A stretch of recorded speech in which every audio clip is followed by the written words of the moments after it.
नमस्कार जोहार। चलिए जानते हैं झारखंड की ताजा खबरों को, लेकिन उससे पहले अगर आपने अभी तक इस चैनल को सब्सक्राइब नहीं किया तो सब्सक्राइब कर लें, जिससे कि आपको झारखंड की ताजा खबर रोजाना मिलती रहे। सबसे पहले पर बोकारो के 61 प्रचारक को शोकॉज नोटिस। जैक 10वीं बोर्ड के खराब रिजल्ट पर डीसी ने लिया एक्शन। झारखंड एकेडमिक काउंसिल की 10वीं बोर्ड की परीक्षा के 19 अप्रैल को जारी रिजल्ट में बोकारो जिले का प्रदर्शन अपेक्षा के मुताबिक नहीं रहा और पिछले साल के मुकाबले परीक्षा परिणाम में लगभग 7% की गिरावट दर्ज की गई है। और बोकारो डीसी ने सीधे 61 स्कूल के प्रचार के नाम पत्र जारी कर मैट्रिक का रिजल्ट असंतोषजनक होने का स्पष्टीकरण मांगा है। और पत्र में इस बात का भी जिक्र किया गया है कि प्रदेश स्तर पर बोकारो का परिणाम 19वें स्तर पर है और विद्यालय के प्रचार क्या कर रहे। अगली खबर, रांची में 3 जगहों से हटाया गया अतिक्रमण, तोड़ी गई 70 से भी अधिक दुकानें। रांची नगर निगम द्वारा सड़क किनारे अवैध रूप से दुकान लगाने वालों पर कार्रवाई की गई और इसके तहत सुरेंद्र नाथ स्कूल के समीप, सदर अस्पताल के बाहर एवं तुपुदाना चौक से बालसरिंग रोड में सड़क किनारे लगी अवैध दुकानों को जेसीबी लगाकर तोड़ दिया गया। और इस दौरान 70 से अधिक दुकानों के बांस बल्ली को तोड़कर उसे जब्त कर लिया गया है। और इसके साथ ही दुकानदारों को चेतावनी देते हुए कहा गया कि आगे से अगर यहाँ दुकान लगाई तो संबंधित दुकानदार के खिलाफ प्राथमिकी दर्ज की जाएगी। अगली खबर, राज्य में आम आदमी की जेब पर आलू की मार, कीमत में हो चुकी है बढ़ोतरी। प्याज के भाव में भी लगातार आ रहा उछाल।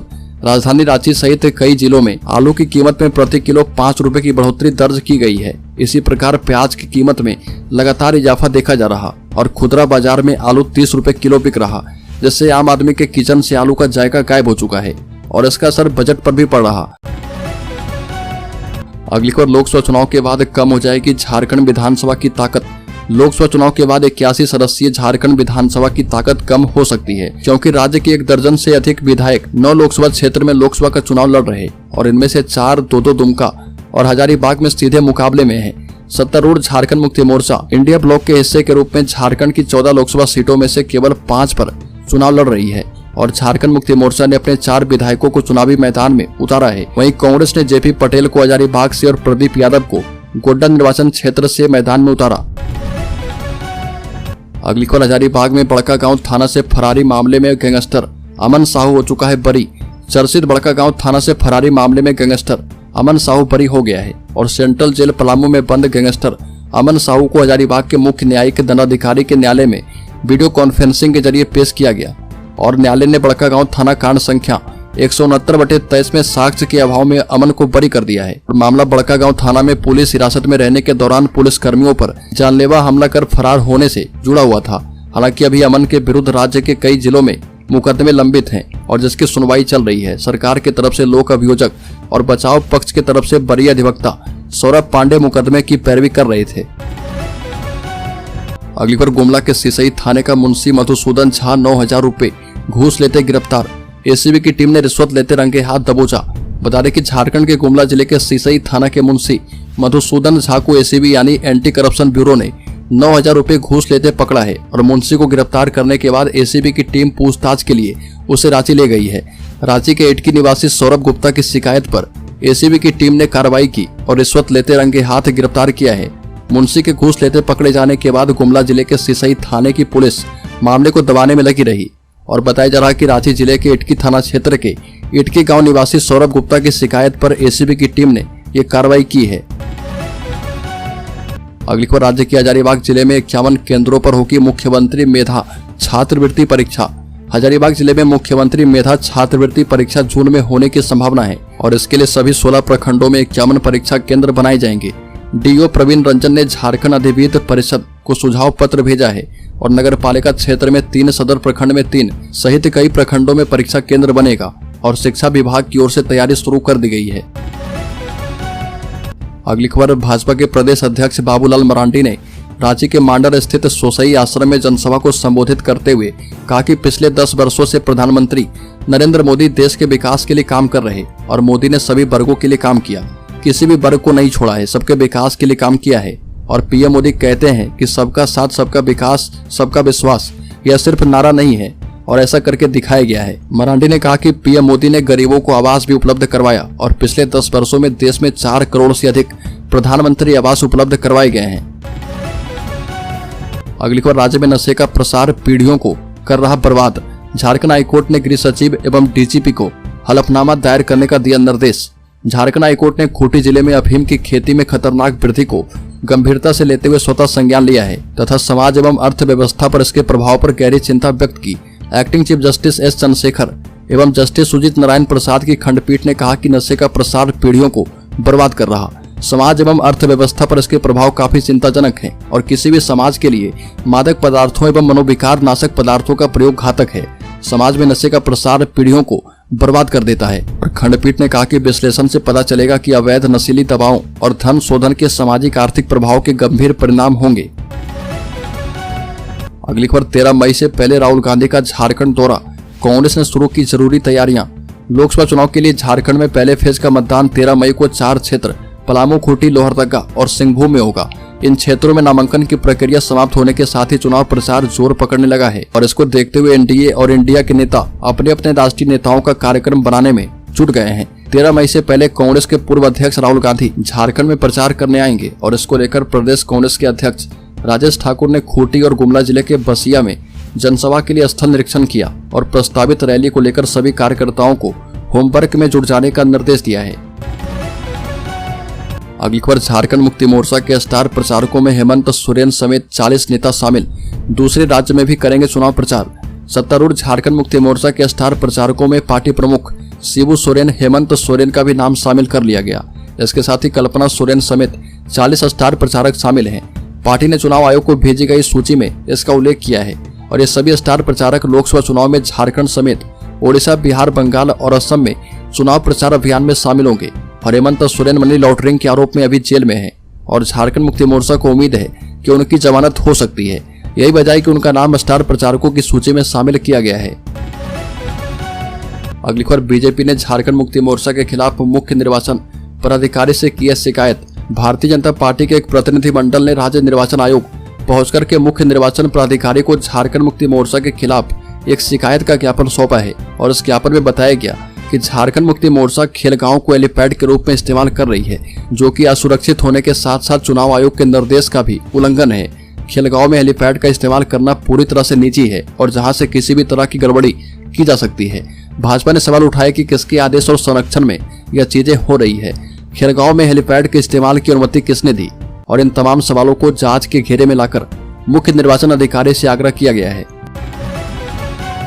अगली खबर, राज्य में बांग्ला भाषा उन्नयन समिति ने स्थानीय रविंद्र भवन में बैठक करके राजनीतिक दलों द्वारा बंगाली समाज की अनदेखी किए जाने पर चिंता जताई और इस दौरान समिति के सचिव राजेश राय ने कहा कि पूरे झारखंड के इस जोन में करीब 4.5 लाख से भी अधिक बंगाली समाज के लोग रहते हैं।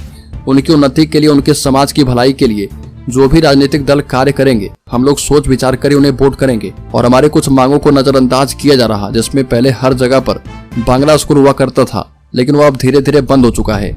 स्कूलों में बंगाली शिक्षक की नियुक्ति होती थी और बांग्ला की पढ़ाई भी होती थी।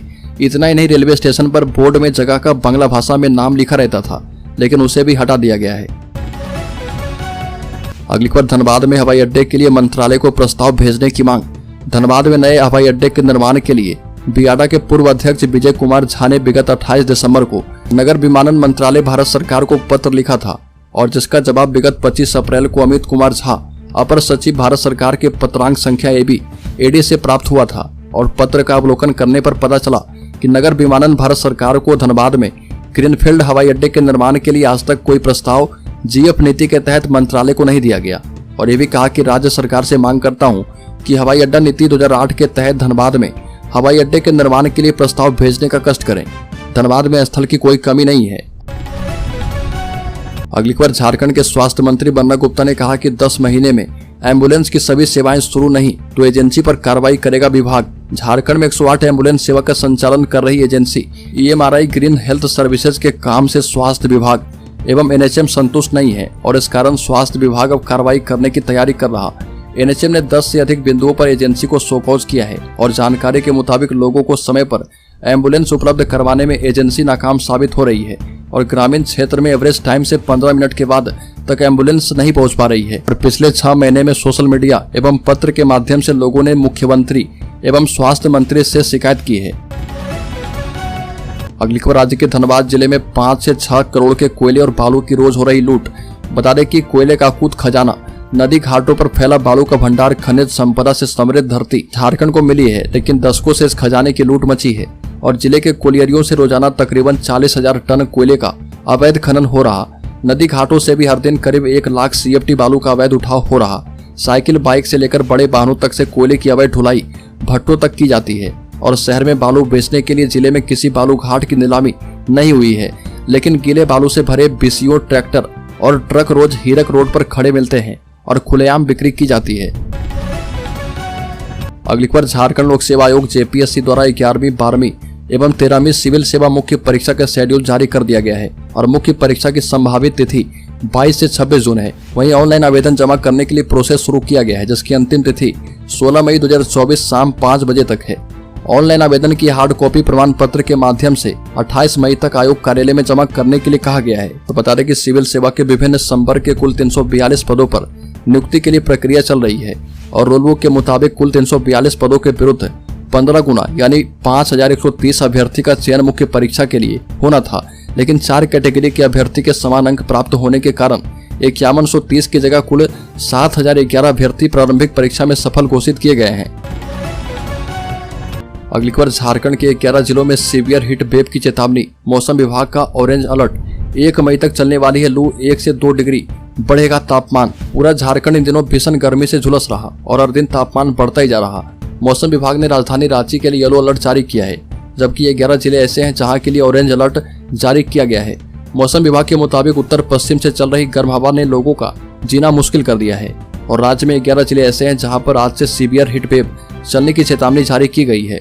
पूरे राज्य के अतिरिक्त मौसम विभाग ने राजधानी रांची के मौसम को लेकर भी अलर्ट जारी किया है और मौसम विभाग ने कहा है कि राजधानी रांची में हल्के बादल छाए रहने की संभावना है। अगली खबर, झारखंड के शेयर होल्डर्स इन्वेस्टर्स के लिए बड़ी खबर।